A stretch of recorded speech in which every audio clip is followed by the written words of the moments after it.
வணக்கம். இது நிலா கிச்சன். இன்றைக்கி நாம் தோசை, இட்லி, சப்பாத்தி, பூரி எல்லாத்துக்கும் சூட் ஆகிறாப்பில் ஒரு டிஷ்ஷு செட்டிநாடு திரக்கல். இப்போ இது எப்படி பண்ணலாம் அப்படின்னு சொல்லிட்டு பார்க்கலாம். ரொம்ப டேஸ்டான, ரொம்ப ஈஸியான ஒரு ரெசிபி. டக்குன்னு செஞ்சிடலாம். எல்லாமே வீட்டில் இருக்க பொருட்கள் தான். ஸ்டார்ட் பண்ணுவோமா? அதுக்கு முன்னாடி எல்லாருமே நம்ம சேனலை சப்ஸ்கிரைப் பண்ணிவிடுங்க, லைக் பண்ணுங்கள், ஷேர் பண்ணுங்கள், கமெண்ட் பண்ணுங்கள். வாங்க வீடியோக்குள்ளே போகலாம். அதுக்கு தேவையான மசாலாவை ஃபஸ்ட்டு அரைச்சி எடுத்துக்கிடலாம். 1 டீஸ்பூன் நல்ல மிளகு, 1 டீஸ்பூன் சோம்பு, 2 டீஸ்பூன் அளவுக்கு வரமல்லி எடுத்துருக்குறேன். கசகசா ஒரு 1.5 டீஸ்பூன் போட்டுடுங்க. 2 ஸ்பூன் அளவுக்கு உடச்சிக்கிட, ஒரு 1/4 கப் துருவுன தேங்காய், மிளகு, சோம்பு, வரமல்லி மிக்சி ஜார் எடுத்துடுங்க. 1/2 டீஸ்பூன் மஞ்சள் பொடி, மிளகு, சோம்பு, தனியா, இதை பேஸ்ட்டாக அரைச்சி எடுத்துக்கிடலாம். நல்லா அரைச்சி எடுத்துட்டோம். அதே மிக்சி ஜார்லேயே தேங்காய் பேஸ்ட்டும் அரைச்சிடலாம். தேங்காய், கசகசா உடச்சிக்கிடலாம். தேங்காய் பேஸ்ட்டும் அரைச்சி எடுத்தாச்சு. இப்போ இது இருக்கட்டும். கடாய் ஆன் பண்ணிவிடுங்க. கொஞ்சமாக எண்ணெய் சூடாகவும், கொஞ்சமாக கடுகு, ஒரு பீஸ் பட்டை, கடுகு பொரியவும், நறுக்குன ஒரு வெங்காயம்,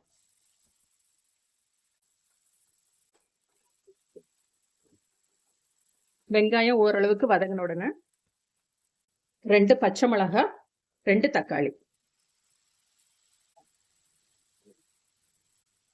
கொஞ்சமா உப்பு சேர்த்துக்கிடுவோம். ரொம்ப சிம்பிள் மசாலா, ஆனால் தோசை, இட்லி, ஆப்பம் எல்லாத்துக்குமே ரொம்ப சூட் ஆகும். ஈவன் சப்பாத்திக்கு கூட நீங்கள் சாப்பிட்டுக்கலாம். செட்டிநாடு டிஷ் அப்படின்னாலே ஒரு அரோமேட்டிக்காக தான் இருக்கும்.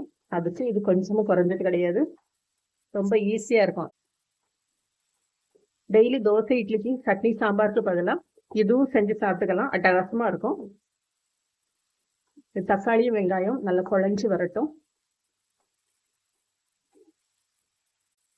3/4 பழம் வந்துட்டு இப்போ கட்டி வச்ச 10 பல்லு பூண்டு,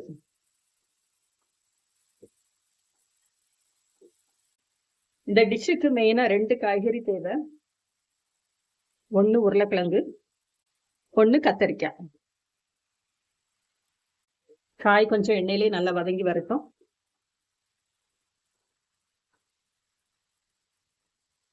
தாராளமா கருவேப்பிலை சேர்த்துடுங்க. மூடி போட்டுடலாம். ஒரு 5 நிமிஷம் வெந்து வரட்டும்.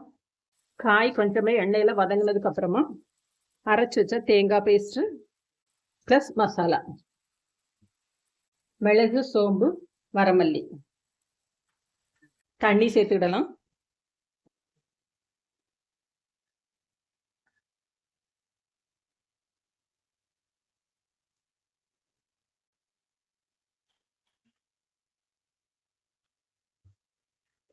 காரத்துக்கு நம்ம மிளகு, பச்சை மிளகாய் 2 தான் சேர்த்துருக்குறோம். டேஸ்ட்டுக்கு உப்பு சேர்த்துடுங்க. இப்போ மூடி போட்டு வேக வச்சு எடுத்துடலாம்.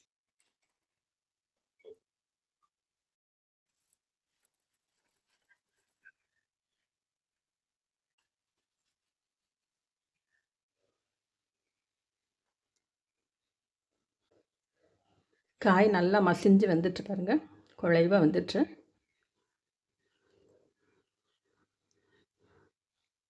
இப்போ ஃபைனலாக மல்லித்தழை தூவி இறக்கிடலாம். நம்மளோட துரக்கல் ரெடி ஆயிடுச்சு. இதே போல் நீங்களும் செஞ்சு பாருங்கள். செஞ்சு பார்த்துட்டு எப்படி இருக்குது அப்படின்னு சொல்லிட்டு ஃபீட்பேக் கொடுங்க. தேங்க்யூ. டெய்லி சட்னி, சாம்பார் சாப்பிட்டு போர் அடிச்சு போயிருக்கும். இதுவும் ஒரு நாள் ட்ரை பண்ணி பாருங்கள். சூப்பராக இருக்கும். தேங்க்யூ.